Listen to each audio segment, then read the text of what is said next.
ღამე მშვიდობის მეგობრებო, რა დაგვაძინებს, მით უმეტეს ვინც თავგადაკლული ფეხბურთის გულშემატკივრები ვართ, მით უმეტეს ჩვენი ნაკრები თამაშობდა ესპანეთთან და რა თქმა უნდა დიდი მოლოდინი არც მქონდა მე გულწრფელად ვფიქრობდი პირდაპირ გეტყვით 3-0-ს და არ გამართლდა და კარგია რომ 2-0 წავაგეთ, მაგრამ ეს ფეხბურთი იყო ჩვენ ნაკრები ყავდა დღეს ფეხბურთში, არ ვიცი, არ მგონია, კომპონენტი არ არსებობს, იმდენი ნულები გვიწერია მეგობრებო სტატისტიკაში, რომ არ ვიცი, თქვა თუ არა, არ ვიცი რა, უბრალოდ შევპირდით ჩვენს არაჩვეულებრივ გამომწერს, რომ თამაშის მერე მექნებოდა ვიდეო და მისი ხათრით რო იტყვიან, დავაჩქარე უფრო და ვთქვათ კი ბატონო, ვერაფერს ვერ გამოვყოფ, დაცვა იყო კატასტროფა, როგორც ვარჯიშზე მოიქცევი, ესე გვექცეოდნენ მეგობრებო, რომელი 2 მეტრიანები ესპანელები არიან, ხო პუჭურები, ჩვეულებრივ ჩვენ არა ვარ ჯირაფები კი ბატონო, ჩვენი ფეხბურთელები, მაგრამ როგორ აფთრებივით, ჩვენი ოდნავ ბურთის მიღება და პირდაპირ მაგნიტივით გვეწებებოდნენ, ეგრევე გვართმევდნენ. ჩვენ ვერა. მეგობრებო, უბრალოდ იცი რა, ცოტა ესეთი იუმორის ტონში მინდა ვთქვა, რომ ჩვენ ამ თამაშით ფეხბურთის ნაკრები არ გვყავს, ამ თამაშით. და თუ იმას ვიტყვით, რომ არა ესპანეთთან ვიცოდით, რომ წავაგებდით და ჩვენ ვემზადებოდით, ვთქვათ, თურქეთისთვის, რა ვიცი რა, ცოტა რაღაცა ნამუსიც კაი ძროხაა, რო იტყვიან, რას ემზადები, მაშინ ეხა ერთ კარგ აზრს ვიტყვი, რომ მაშინ რაღაცო გამოდიხარ, ვთქვათ, პირდაპირ არ გამოცხადდე, რაღაცო რისთვის იღლები, ვთქვათ, რაღაც ტრავმა უნდა აიკიდო, ხო, ბოლო-ბოლო, არ გამოხვიდე და 3-0 ჩაითვლება, მორჩა წავაგებ და მერე მოემზადე კი ბატონო, მთელი ძალები შეანთხიე იტალიას. რა ვერ ხვდები მეგობრებო, ეს რა იყო რა, ეს კატასტროფა იყო რა. ჯერ როცა ესე რკალში ყავხარ მოქცეული. აცდი რომ რამდენჯერაც ჯერ ბურთსაც ვერ ვაგდებდით, რომ სადღაცა იქით მოედანზე გადაგვეგდო, რომ ცოტა დრო დაჭირვებოდათ და მერე წამოეღოთ ბურთი, ამასაც ვერ ვაკეთებდით, თითქოს ფეხები უკუღმა ეყენათ, ძალა არ ქონდათ, არ ვიცი, ბურთს უცაცუნებთ, მოკლედ ყველაზე მთავარი რა, მოდი ვთქვათ, რომ ეს შიშის სინდრომი და ეს შეშინებული თამაში, დაძაბული, კატასტროფულად დაძაბული ყველა ფეხბურთელი, ერთადერთი, მეგობრებო, ამ თამაში ვინ შეიძლება გამოარჩიო, მამარდას გარდა, რა თქმა უნდა, მამარდამ საოცრად ითამაშა, ყველაფრიდან გამომდინარე, 11 მეტრიანიც მოიგერია, რაქნას, უბრალოდ დაცვა იყო, არ ვიცი, საშინელება და რასაც უნდა იმას აკეთებდნენ, რა კომბინაციები იყო მეგობრებო, ხო ნახეთ რა, ქუსლი, რა ვიცი, ვარჯიშზე რო გააკეთებ, იმას აკეთებდნენ ჩვეულებრივად ესე სიცილკისკისი და რო შეხედავ ახლა 2-0, არა უშავს, კარგია კაცო, 2-0 წავაგეთ, რა მოხდა მე, მაგრამ თამაშს ვინც უყურეთ, ხო, უბრალოდ სტატისტიკა მაქვს ახლა ესე იგი 820 პასი ესპანეთი 172-ზე ჩვენი. ეს არის კატასტროფა, მეგობრებო რა, ეს არის კატასტროფა რა.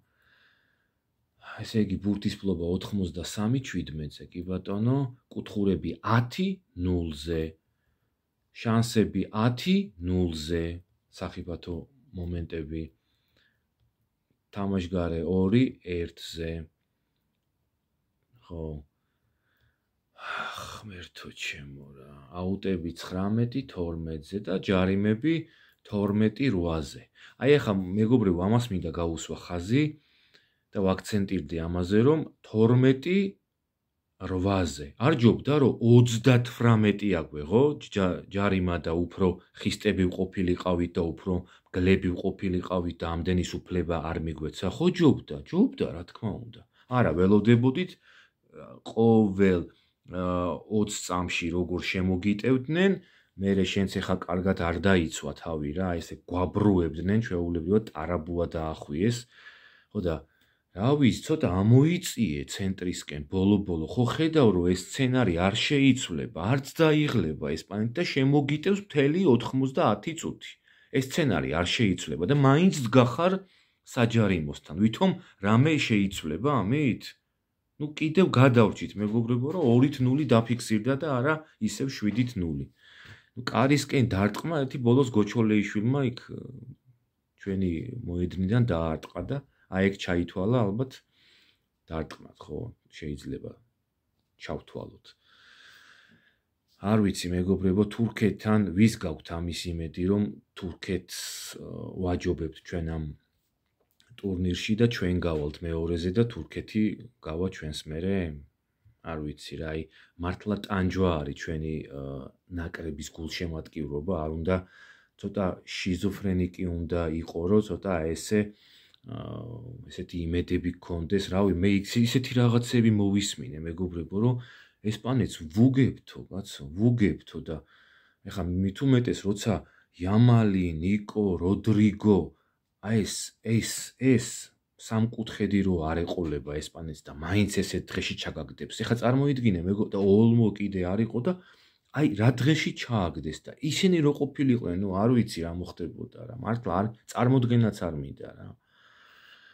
ხო და ნუ ერთადერთი ანგარიშის კმაყოფილი ვარ, რომ არ გავთახსირდით და ესე არ ამოგვავსეს გოლებით და აი ამისთვის დიდი მადლობა ესპანეთს და დანარჩენი, ნუ აი არ ვიცი, აღარც მინდა უკვე რომ აი აქ რაღაც რას უნდა გადავხედო. კარგი, აი თუ სანიოლს უთქვამს თურმე რომ მეო თურქეთისთვის ვემზადებიო რა.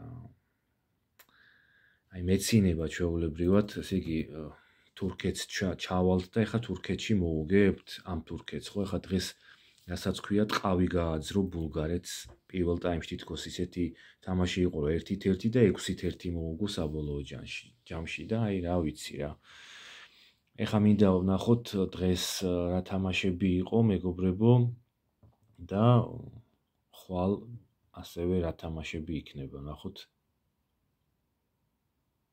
მეგობრებო, აი ეს ვინ რა შეფასება მიიღო ამის თქმის სურვილიც არ მაქვს. ერთადერთი 6-7 დვალმა მიიღო. დანარჩენი კატასტროფა. ნუ კვარამ საერთოდ 5-9, 5-8 გოჩოლეიშვილმა 6-7, ქოჩორამ, მექვაბიშვილი 6-4 და ნუ აზრი არა, მამარდამ 6-3. აი ეს მიკვირს ერთადერთი ეს რა უნამუსობაა 6-3 რატო? იქით პორომ 9-7, 8-1, ლენორმანი, პინომ გოლის ავტორმა 8-1, კუკურელიამ 8, ნუ აი მოკლედ რა, ზუბიმენდი 7-5 და ასე შემდეგ, მეგობრებო. ესე იგი, ლატვია და ანდორამ 2-2, უნგრეთი, სასომხეთი 2-0, ნორვეგიამ გაანადგურა ისრაელი, რასაც ქვია, მოკლედ მანქანაა ნორვეგია და ჰალანდი დაფრინავს. ბულგარეთი, თურქეთი 1-6, ესტონეთი, იტალია 1-3, პორტუგალიამ ძლივობით 1-0 მოუგო ირლანდიას, სერბეთმა სახში წააგო ალბანეთთან 0-1, ესპანეთი, საქართველო 2-0 და მოკლედ მეგობრებო, რა გვინდა ჩვენ მსოფლიოზე, მართლა არაფერი არ გვესაქმება, ნაკრები არ ყავს, რით ვერ შეთამაშდნენ, აი ამაზე ვგიჟდები, უბრალოდ აი რაღაც ქრისტეს პერანგია ჩვეულებრივად და ხა ხვალ რა თამაშებია ის ვნახოთ. ესე იგი, სან მარინო, კვიპროსი, ფარერები, ჩეხეთი, ჰოლანდია, ფინეთი, შოტლანდია, ბელარუსი, ხორვატია, გიბრალტარი, დანია, საბერძნეთი, ლიტვა, პოლონეთი, რუმინეთი, ავსტრია. მოკლედ ჩვენ ნაკრებზე ბევრი სალაპარაკო არაფერია და ძალიან მალე შევხვდებით მეგობრებო თურქეთის თამაშის შემდეგ, აბა დროებით.